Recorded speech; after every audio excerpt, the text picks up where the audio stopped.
Welcome.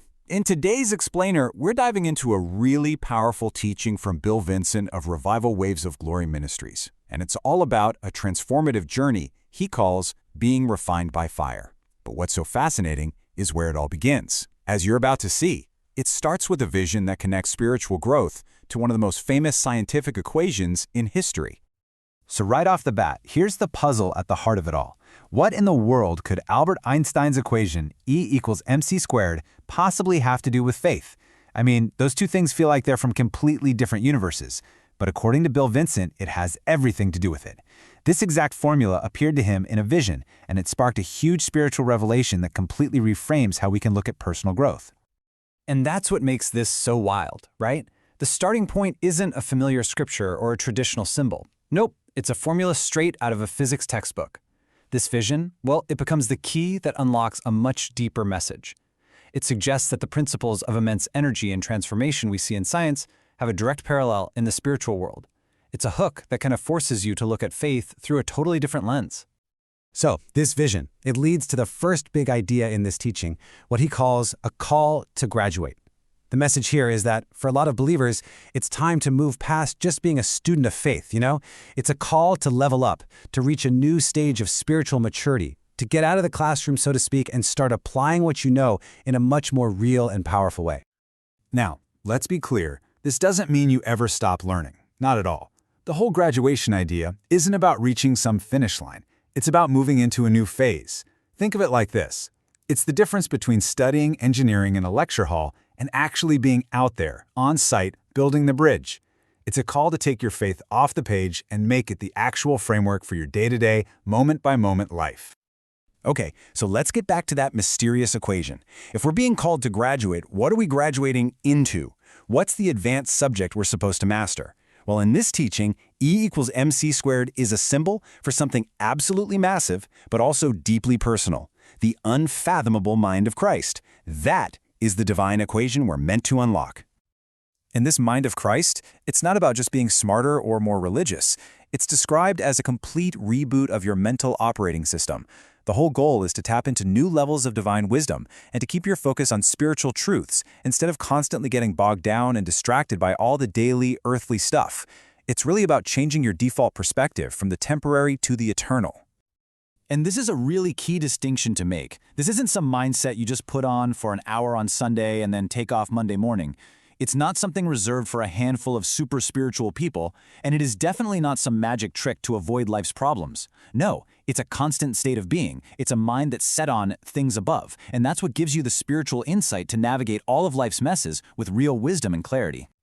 Now, before we dive into how this whole process is supposed to work, it's probably helpful to know where these ideas are coming from. This entire framework is from the teachings of Bill Vincent. He's the founder of Revival Waves of Glory Ministries, and he's an author of over 125 books that really zero in on these themes of personal transformation and divine encounters. So for anyone who finds this is really clicking with them and wants to go a lot deeper, you can find a ton of resources. Books, other teachings, you name it, by visiting his ministry's website. It's revivalwavesofgloryministries.com. Okay, so if the goal is getting this mind of Christ, how in the world do you actually get there? This brings us to the absolute heart of the message, the practical and, let's be honest, often surprising way God is said to bring about this transformation. And it's probably not what you'd expect. And here's where it gets incredibly real. The teaching argues that God doesn't just use those quiet mountaintop moments to shape us. Oh no, He uses the most mundane, everyday frustrations, the little things that drive us absolutely up the wall, as the primary tools for our spiritual purification. Just think about this list for a second. You know the feeling, right? That person driving 20 in a 40 when you're already late? The checkout line that just stops? The fast food order that is completely wrong after you've already driven 5 miles away? Well, according to this teaching, these aren't just random annoying moments. They are divinely set up opportunities, designed specifically to bring our inner junk, our impatience, our anger, our pride, right up to the surface. And here's the big mindset shift, the one that can be tough to swallow. The teaching is very direct about this.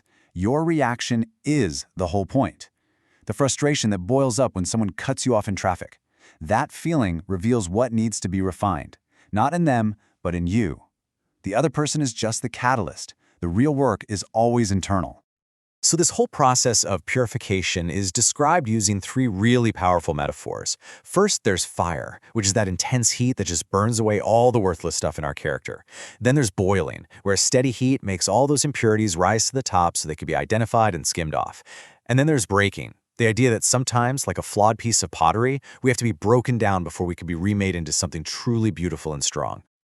So why? Why go through all this? What's the ultimate point of being put through these daily trials in this intense, sometimes pretty painful refining process? What's the actual endgame of facing these frustrations day in and day out? And here we get to the central paradox of the whole teaching. The price of gaining this divine mindset is letting go of your own.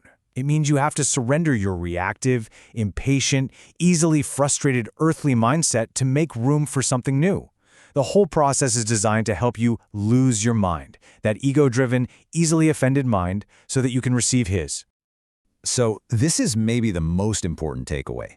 It's a complete reframing of our challenges. That slow driver isn't a punishment. That internet outage isn't some cosmic joke to ruin your day. They are the curriculum. They are the refining fire. They are the process itself. And the payoff for going through all of this, it's peace. But not the absence of problems. It's a deep internal stability that isn't shaken by them. It's not that you'll never feel a flash of annoyance again, but when your mind is truly fixed on things above, those daily frustrations just don't have the power to ruin your day or steal your joy anymore. They lose their control over you. So let's just end with this one final challenging thought. What if this whole perspective changes everything about how we see our daily lives? It suggests that the very thing that frustrates you the most, that person, that recurring situation, that one thing that always gets under your skin, what if that isn't your biggest problem? What if it's actually your greatest invitation to transform? And with that, we'll wrap up our deep dive into this powerful message. If this has sparked something in you, and you want to explore more of Bill Vincent's teachings on being refined by fire, the best place to start is his ministry's website. Thank you for listening to the Deep Dive Podcast.